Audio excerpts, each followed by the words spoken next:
Welcome back on the AM show. And of course, we kick-started the show this morning telling you about Ghana's schools of shame. And of course, yesterday being Valentine's Day, how we all celebrated it, the Ghana Post style. Time now for us to get into the newspapers. And we're joined by political scientist and the director for the Center for European Studies at the University of Ghana, Dr. Kwame Asante. Don't you forget, this morning, we'll be taking you back to the domestic debt review, as we give you the scope on that, looking yesterday at what Chief Justice or former Chief Justice Sophia Akufo had to say. We'll also be telling you a bit about those 18 involved in that tussle with the police at the University of Ghana yesterday. But for now, the news review is brought to you by Endpoint Homeopathic Clinic. We're offering free prostate screening and free female fertility screening. You can locate us all over the place in Accra, Spintex opposite the Shell signboard in Kumasi, Chronomabwe here behind the Angel Educational Complex, in Takrade, Anaji State, Tema Community 22, in Techiman, Hansua, and Esiama in Zema. You want to call us, right? Just reach us on 0244 867 068 or 0274 234 321. Endpoint Homeopathic Clinic, the end to chronic disease. On that note, let's settle for the news review, and we're joined by Dr. Kwame Asante. He is a political scientist, director for the Center for European Studies. Doc, a very good morning to you.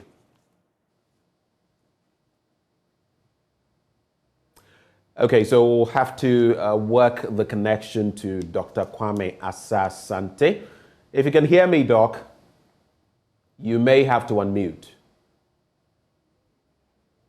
Okay, so we'll get into the papers as we await the connection to Dr. Kwame Asante, starting with the Daily Graphic. And nation records 0 cholera cases since 2020. That's the first story there. It's actually on page 16. Then LGBTQI plus law must consider culture, interest of humanity. That's according to the president. And then repair works on Kolebu roads underway. That story as well on page 16. And domestic debt exchange, 83 billion Ghana CD bonds surrendered for new ones. And pensioner bondholders insist on exemption. I'll be giving you some details of that story. On the back page, MTN holds blood donation exercise, and the World Health Organization, the WHO, presents vehicles, office equipment to new regions. Let's settle for the details now, starting with the banner headline. Domestic debt exchange, 83 billion Ghana CD bonds surrendered for new ones. Pensioner bondholders insist on exemption. And the government, per the story, has received 83 billion Ghana cedis of its existing domestic CD denominated bonds for new ones under the domestic debt exchange program that ended last Friday. That paves the way for the government to open discussions with external creditors on a similar debt treatment towards securing a sustainable debt ratio that can earn the country the $3 billion support from the IMF to stabilize the economy. The Ministry of Finance said in a statement issued yesterday that the government was pleased with the results, as a substantial majority of the eligible holders had tendered in their bonds. Quoting him, he says, "This result is a significant achievement for the government to implement fully the economic strategies in the post-COVID-19 program for economic growth during this current economic crisis," the statement signed by the Minister of Finance, Ken Ofori-Atta, said. Now let's take a bit of a look at the breakdown.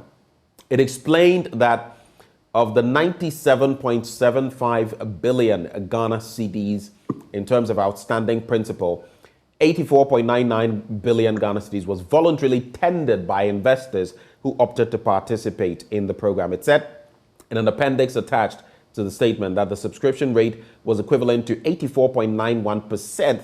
And there are some concerns here depending on how you look at it. The initial figure of 137 billion brought down to 130 billion on the back of different dynamics, those who had been left out of the program. But coming down to this figure, that is where some concerns have been raised, especially as we're talking some 85% of subscription. But it indicated that some investors, including pensioner and individual bondholders who declined the debt exchange, still held about 14.76 billion of the old sovereign paper.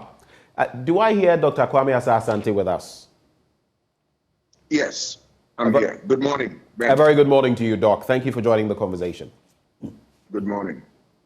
So let's start. The story I've been reading from the Daily Graphic says domestic debt exchange 83 billion Ghana cedi bonds surrendered, 4 new ones. Pensioner bondholders insist on exemption. I'm sure that's a story you've been following. But I want you to consider how far we've come in this debt exchange program, what it has yielded. Now, there is some finality to it, or is there? Because the pensioner bondholders are also insisting that they don't just want to be left out, they don't want to just self-exempt, which has its own consequences. They want the issuer to exempt them.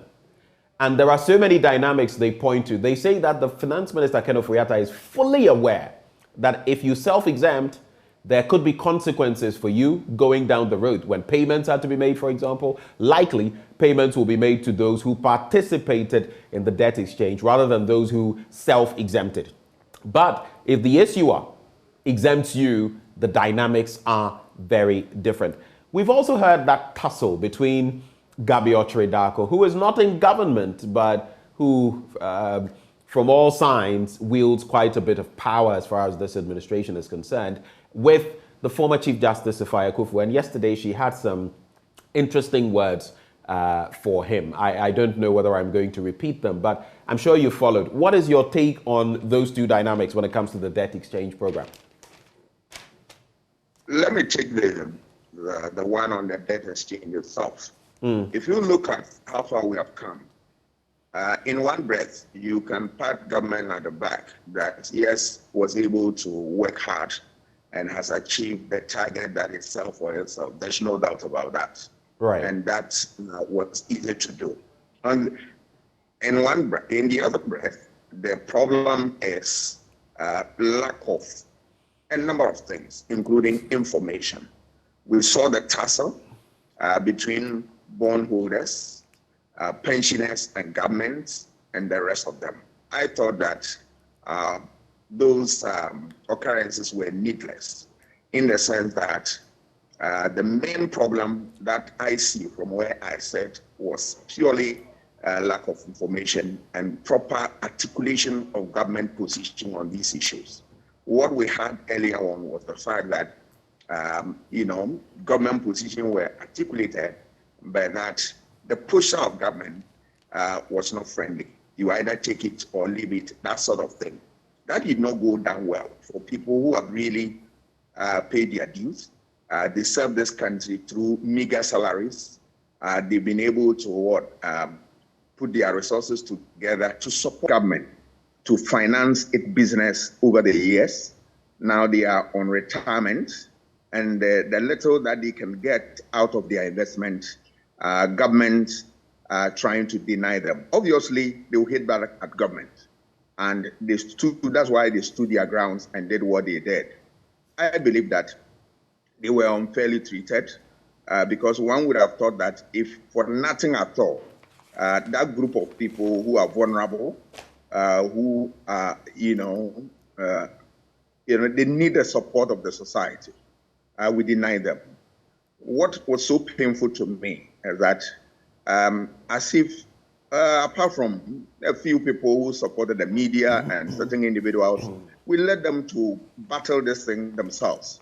And these were people, these are people who are in very difficult conditions. Some, their health conditions are not the best and all that. We saw them on the streets and all that. That is not fair. Because if you look at advanced societies, these are people states spend a lot of resources to take care of them, all right? They don't dole out the resources themselves to take care of themselves, but the state does that on their behalf. Here, we don't have that, so we understand. But the little we can do for them is that matters of this nature, you sit down with them, have a lengthy discussion, let them take part. Jojo, at the end of the day, you arrive at something that is meaningful for them, but that did not happen.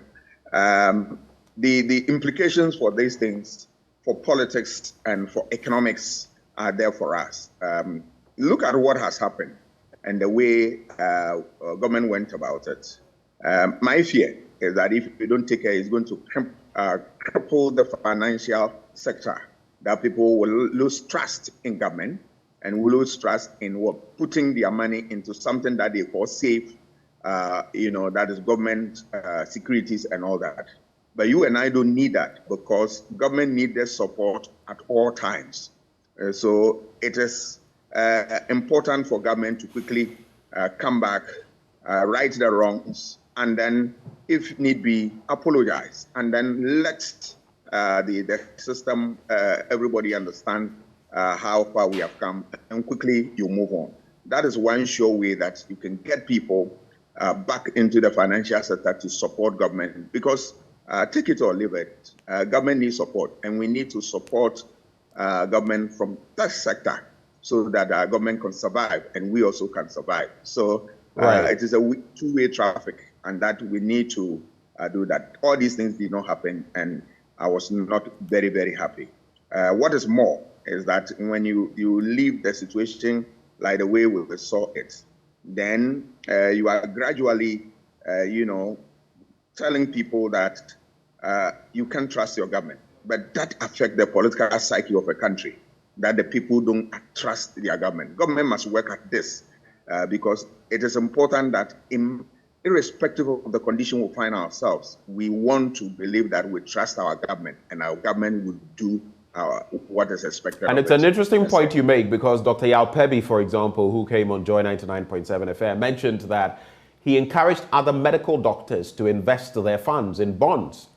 And now he has egg on his face because he feels they are going to lose out, and this may affect their investment choices moving forward. In fact, he even makes the point that other medical doctors who had blown their money, so to speak, were making fun of them, that, look, you said you were going to invest and look at the consequences. So just as you're saying, it now changes the investment dynamics and the investment thinking of ordinary people, young people who may have felt, well, government bonds are always safe. Look at the cocoa bond saga and how there had to be an intervention. People had their coupons paid into their accounts, and then the accounts were withdrawn, apart from those who had taken it out quickly, and then they were asked to bring it back, and then an arrangement was made with the Bank of Ghana for releases to be made. So it's an interesting dynamic. But I want you as well, for the sake of political correctness, or the lack of it, to touch on the banter between Gabi Otredako, who, by the way, is not in government, but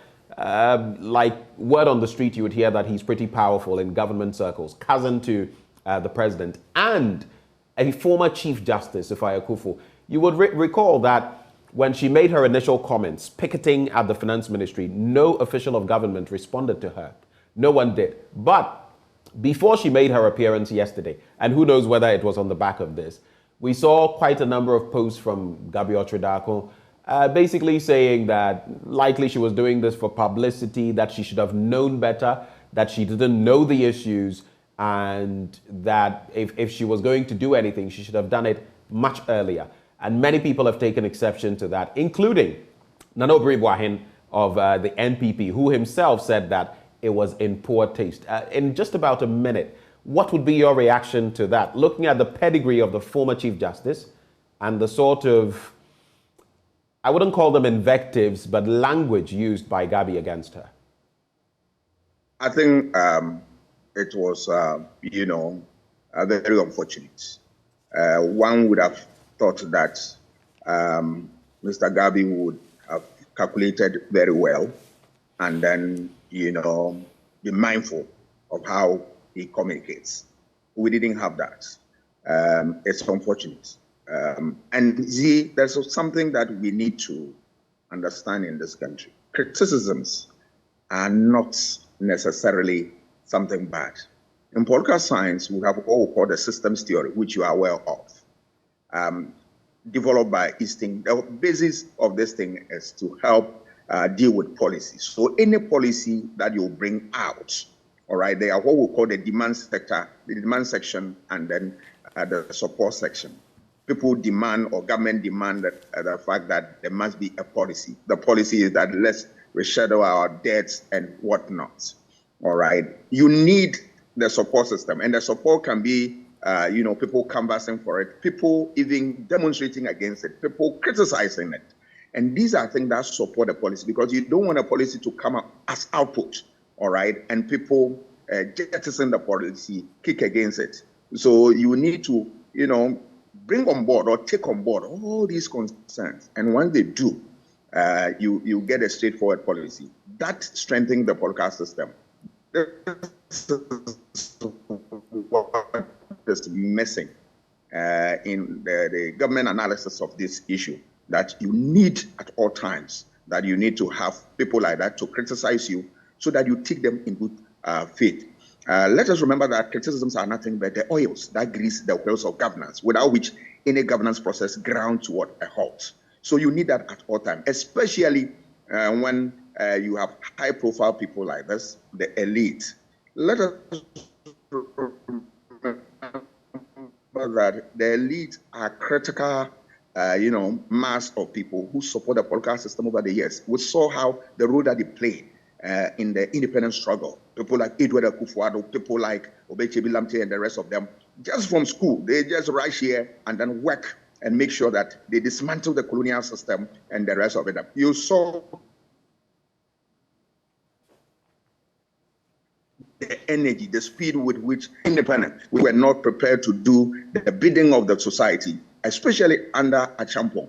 How, this elite rose up, especially Association of Professional Bodies. We are talking about doctors and lawyers. They stood their grounds and fought. Nana Akufo-Addo from 1970s has been a staunch, pillar behind human rights and then speaking for the needy and the vulnerable in society. So we saw the role that he and his friends played in the run-up to 1992 elections, where we had the elite consensus that broke the camel's back and brought democracy to us. So you cannot ignore this elite at all in whatever things that you do. Once you do that, you are going to have a backlight. Now, you see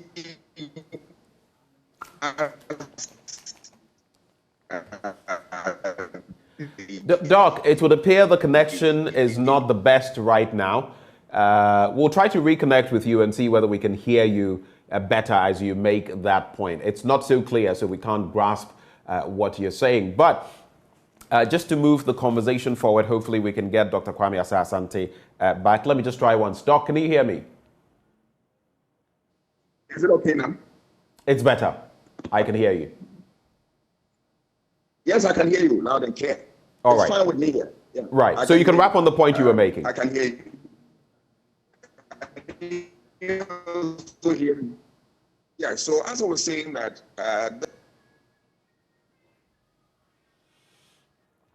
it appears we'll just have to work the connection. It could be internet connectivity. It also could be maybe some interference with calls and all of that. We know how these virtual platforms work. But we'll try to get Dr. Kwame Asah-Asante back. Important point, very important point he was making. Let's make tracks from page 16 of the paper. Nation records 0 cholera cases since 2020. And the country, that is Ghana, has not recorded any case of cholera since 2020. After one case of the disease was recorded in 2019, the Ghana Health Service has said. The progress has been attributed to factors including improved access to potable water and lavatories, public adherence to hand washing with soap and running water, and strict surveillance by the Ghana Health Service. In an exclusive interview with the Daily Graphic in Accra last Monday, the Director of Public Health at the Ghana Health Service, Dr. Franklin Esiedo-Bekwin, said improvement in access to potable water and lavatories had reduced risk factors such as open defecation. Now, the country's worst outbreak of cholera in the last 3 decades occurred in 2014. And guess how many lives were actually impacted? 28,975 cases were recorded at the time. And according to Dr. Esiedo-Bekwin, he explains that even people who do not have access to toilet facilities had imbibed the principle of hand washing and sanitizing regularly, thereby reducing their vulnerability to cholera. And that is a very good position in which to be. I was following the news recently and heard how in Syria, for example, about the war situation there, and with this earthquake and all of that, outbreaks of cholera and many problematic areas that they have to navigate. So at least we are thankful that we're not in such a precarious situation, even while our hearts go to our brothers and sisters in Syria and especially Turkey. But there's also repair works on Kolebu roads underway. Right before I get back to Doc and find out whether his connection is back on track, the Department of Urban Roads has commenced the fixing of potholes and asphalt cracks on roads leading to the Kolebu Teaching Hospital. When the Daily Graphic visited the main road, officially known as the Gaggisburg Avenue, about 10:30 a.m. last Friday, workers of the construction firm carrying out the works, Salidine Company Limited, were seen using bitumen to seal potholes on parts of the road. In an interview, the director of the company, Nuruddin Sali, noted that the work had been going on for about a week. And quoting him, he says, "Immediately, the Daily Graphic story about the state of the road leading to the Kolebu Teaching Hospital came out last Monday. I was called to the office of the director of the DUR, James Amuk Gottfried, and charged to fix the road, and we are on it. It's been about a week since we began," he said. And he added that all things being equal, the road should be back to its glory after a month. Doc, if you can hear me now. Dr. Kwame Asasante. Can you hear me too? I can hear you. I just get a bit of a drag in your voice, and I don't know whether the connectivity is back. But you can wrap up on that point you were making and then get to these two, if you care to share any thoughts on them. Ghana recording 0 cholera cases since 2020 and repair works on the Kolebu roads, which are underway. I've not used that stretch in a long time, but I hear it's been in a deplorable state.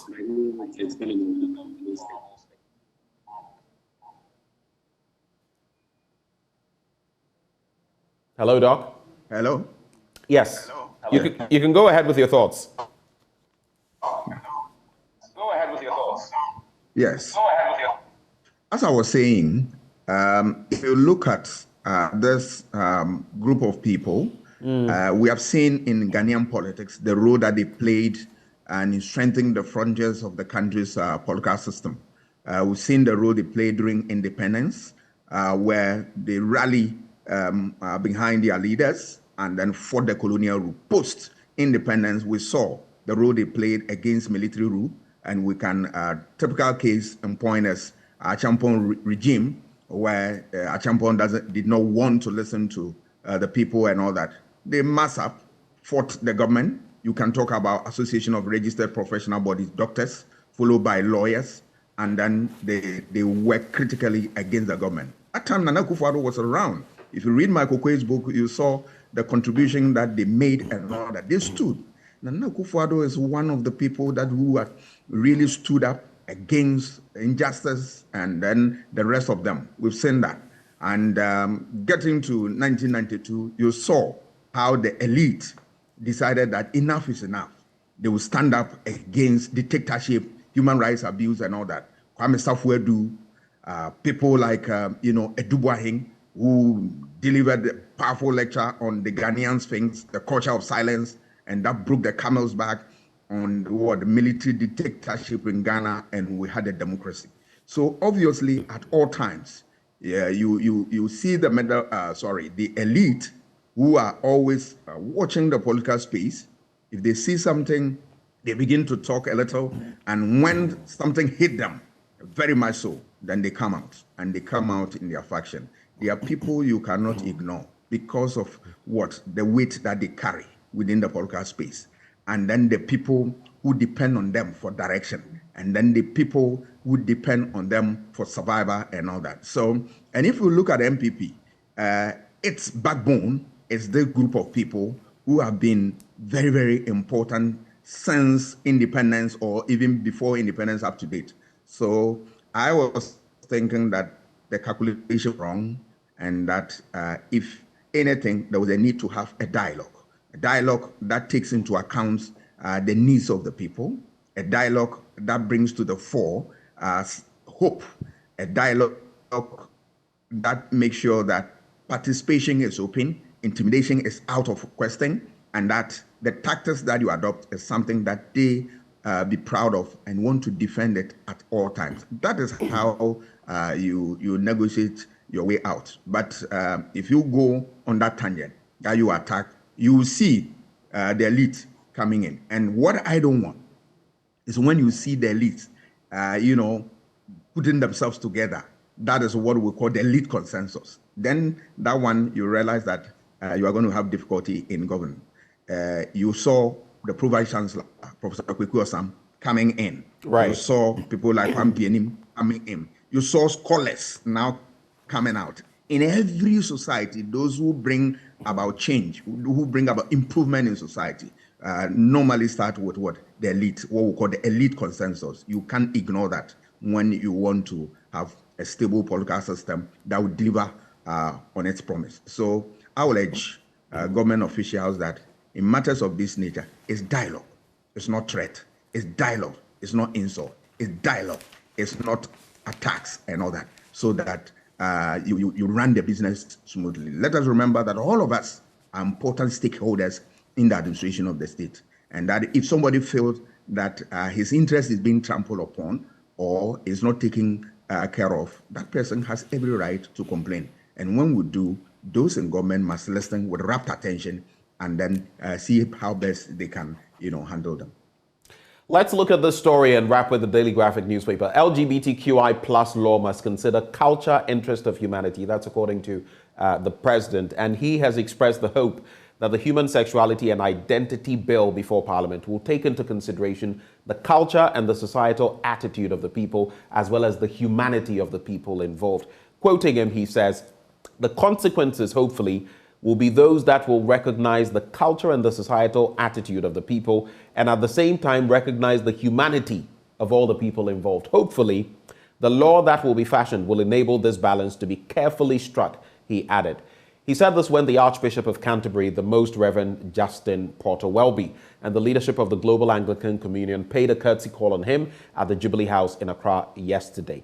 Just touching a bit on the private members' bill, the president explained that the issue of human sexuality and identity was also a hot and widely discussed issue here in the country, to the extent that it had even produced a private members' bill, the Promotion of Proper Human Sexual Rights and Ghanaian Family Values Bill 2021, which Parliament was grappling with. And quoting him, he adds in that respect, Parliament is in full grip of it, and I will have my say at the end of the day, he said. The president added that the issues of slavery and human trafficking were worrying because people were trafficked under the guise of securing them lucrative jobs only for them to land in disastrous circumstances in the Middle East and other areas. So interesting dynamics here as the president references the private members' bill, the promotion of proper human rights, sexual rights, and Ghanaian family values. That has been, I wouldn't say stymied, but it's been a long time since we went back to that subject in Parliament. We know about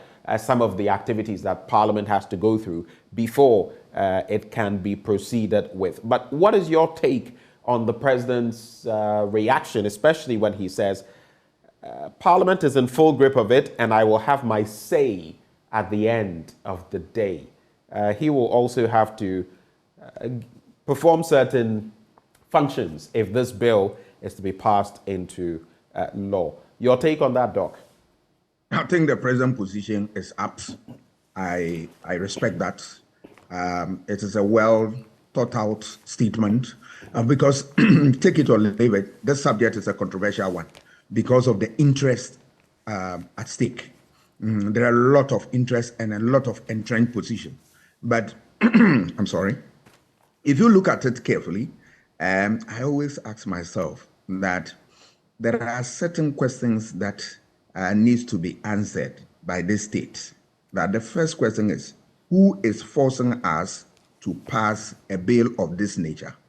And why is the agency? All right. Is it the case that we don't have a law that deals with such practices in this country? I am posing this question because there are implications. If you back off from this, you are likely to incur the wrath of the international community. All right. Donors will begin to flex their muscles to you and the rest of them. If you want to, throw it away that you are not interested, within the country, you are going to have a problem because if you look at the views in this country, it is clear that most people are not in favor of this. But the question is, if you look at all over the world, controversial policies like this, it is when you are, they are holding your neck to it that do it, or you suffer the consequence. But on your own volition, if you want to bring it to yourself, and then it turned out to pose a problem for you, then I ask you, I mean, to what end? All right. The million-dollar question for Ghanaians to answer is that who is forcing us to pass a bill of this nature? And at this time, is there any deadline that we need to meet or that? That is not to say that either the bill is good or it is not good. But these questions, we need to deal with it if we really want to get our acts to well. Let's get into the Ghanaian Times newspaper, Doc. Ghana to stop filling landing cards by airline passengers March 31st, that's according to Vice President Dr. Bawumia. Ghana National Fire Service, National Security close in on prank callers, procure a device to clamp them down. That's an interesting story on page 11 that I'll be taking. And this is a troubling one. 93-year-old Sandema Hospital in ruins. Community appeals to government to renovate it. That story on page 24. President inaugurates ICT facility at Dome Kwabenya. And going back to that story we've already dealt with, DDEP, government gets 83 billion Ghana cedis, representing 85% participation. And Information Minister celebrates Chocolate Day with New Times Corporation.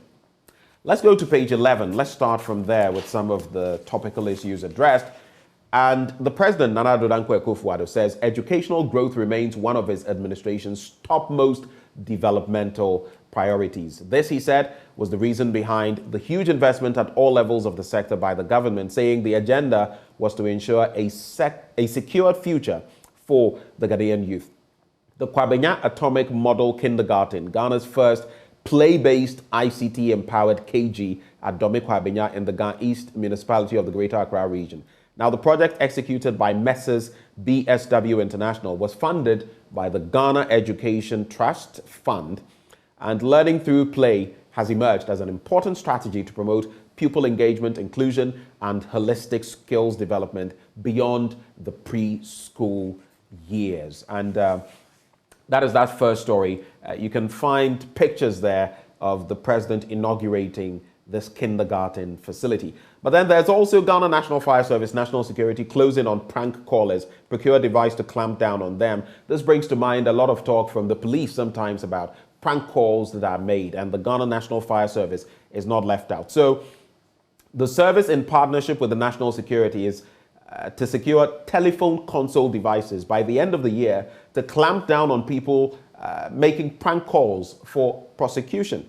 To that end, the service would liaise with telecommunications companies to help track such calls. A prank or hoax call is a mischievous phone call made to trick individuals and organizations, particularly those rendering public services. The head of public relations of the Ghana National Fire Service, Assistant Chief Fire Officer Timothy Osafo Efum, disclosed this to the Ghanaian Times in Accra yesterday, and he said the devices would help the service to pick and save more genuine calls during emergencies. Just to give a bit of data so we wrap, he said the service recorded 637,660 prank calls last year against 35,307 in 2021. This is an exponential increment. 35,000 plus in 2021, and in 2022, over 637,000. In fact, that's over what? 602,300 extra calls that were added just last year. What people get from that, no one knows. Any thoughts on these two, Doc? Yes, I will touch on the prank calls. It's very unfortunate that people can toy with this. All right, it is unfair and it's not proper, and it takes us out of the realms of what civilized society. Right. These things are there to help us when we are in need, we are in emergency.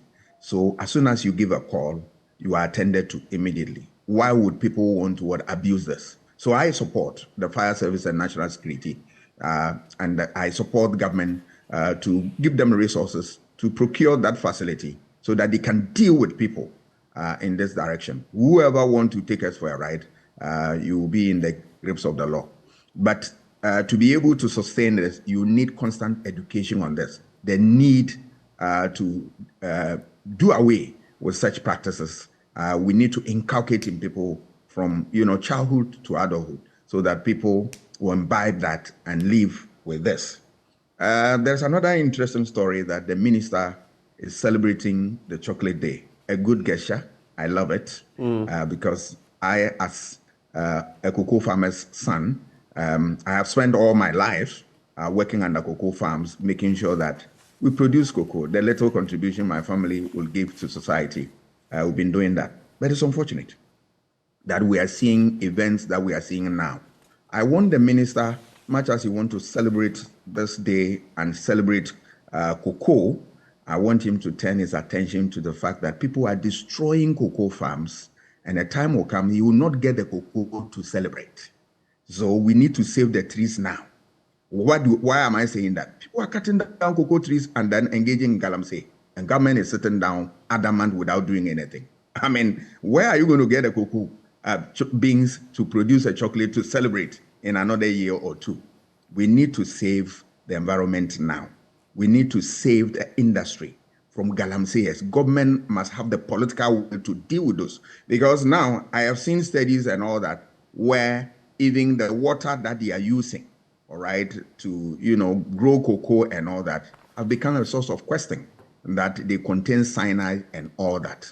Cocoa has been the mainstay of Ghana until recently that we have oil and all that. Cocoa has never been a commodity that you can toy with. It's a national security, product and all that. So I want the state to be very serious about it, fight galamseyers, so that people will get the interest to maintain cocoa and get it the quality that we want, so that the next year Mr. Minister can celebrate his Chocolate Day. The last one is the issue of when the president went to the place to commission this facility about education and all that. Good gesture and all that. But what I expect government to do is that schools of shame, government must turn its attention to that. You can't build ICT centers and all that and develop, and others are in very deplorable state. It doesn't speak well of us. It negates the whole beautiful program that the government has. That, look, there are up to date, there are people who study under trees, there are people whose classrooms are deplorable to the extent that as soon as it threatens to rain, they have to go away. Recently, we had an incident where a school building collapsed on children. These are things that we don't want to hear. They are nothing but sorry stories. And the country must do well to rise above all these things. Let's wrap with the Ghanaian Times. Two stories, and I'll read one headline. So, Ghana to stop filling landing cards by airline passengers on March the 31st. And all airline passengers traveling to Ghana will, from March the 31st, 2023, no longer be required to fill out landing cards, like we all know is done. According to the Vice President, this is because the same information can be obtained electronically. Quoting him, he says, "I held a productive meeting on improving the competitiveness of the Kotoka International Airport with key stakeholders, including the Minister for Public Enterprises, the Minister for Transport and his deputy, the Ghana Airports Company Limited, Ghana Immigration Service, National Security and Ministry of Interior," he said. Now, in his Facebook post last Thursday, he noted further that the Ministry of the Interior and the Ghana Immigration Service had been directed to ensure that e-gates, so electronic gates, would be operational at the KIA this year for use by passengers using their passports or Ghana cards. So if you're coming back into the country, you don't have to fill the landing card. Let's go to the back page now. And this is a troubling story, even as you speak about Ghana's schools of shame. And to be fair, the education minister, on the back of our last documentary, has engaged in some action. About 5,000 desks have been taken to the Pandai district in the northern region, where after this documentary was aired, the documentary put together by Jojo Kobina. But on the back page, how about hospital infrastructure?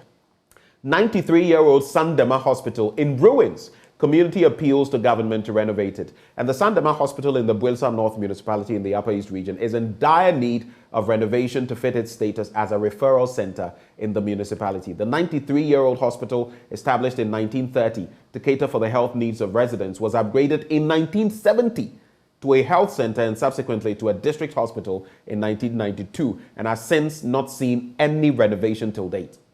The Builsa North Municipality has a population of 56 million. Okay, so this can't be 56,571 because the figure here is in the millions, but I believe that is incorrect.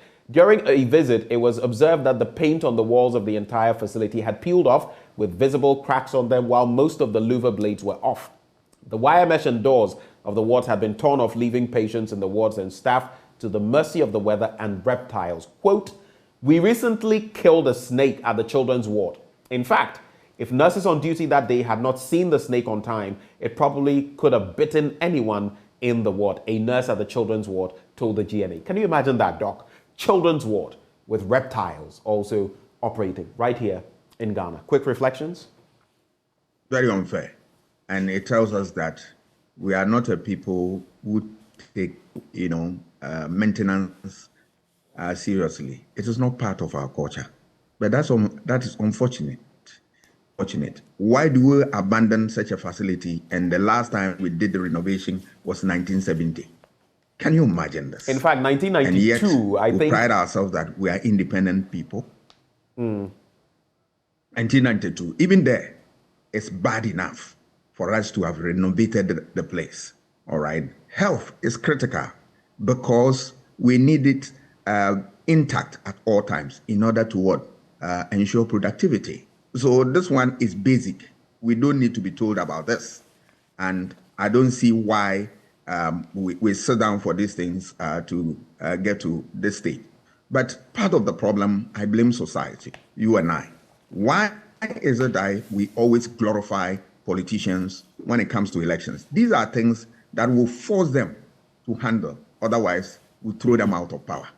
The people in that area, that what they can do is to force political parties that right. If you don't do ABC, don't come and campaign. That's all. Once that threat comes and you are ready to ensure that it works, they will run to it quickly and do that. That is the way to go. And I also don't want a situation that, always you need to threaten government before government does the needful. No, it's your duty, for Christ's sake. You need to do that. And that government must be reminded of that it has a duty of providing facilities such as health facility for society. Right. We really want to ensure productivity and better life for his. Doc, we have to go, but I'll just wrap with these headlines. On the back page again of the Ghanaian Times, MTN and National Blood Service partnered to collect 4,000 pints of blood, and crucial, especially as we've been talking about the critical shortages of blood at our medical facilities. The Daily Guide this morning says government will honor coupon payments, maturity principles, and principle here should be PAL at the end. I don't know why the Daily Guide spells principles like to be principled. There's also Atufosin's fate actually hangs as AG closes case that has to do with his ambulance issue. The Finder newspaper, I'm just taking out stories we've not done yet. Police arrest 18 people over disturbances at University of Ghana. And the Daily Dispatch this morning, Afenyo Markin calls for testing and treatment of hepatitis B to be part of NHIS. If for nothing at all, I'd like you to address the issue of the police arresting these 18 people over the disturbances at the University of Ghana. I'm sure you've followed. What's your quick take on that? Hello, Doc? Well, it appears we've lost Dr. Kwame Asante, and we're going to have to conclude the conversation from there. It would have been interesting to know what his take was on that issue with those 18 people getting arrested by the police. Scenes that we could have avoided. But that's how we wrap the news review this morning. Up next, we serve you sports. Do stay.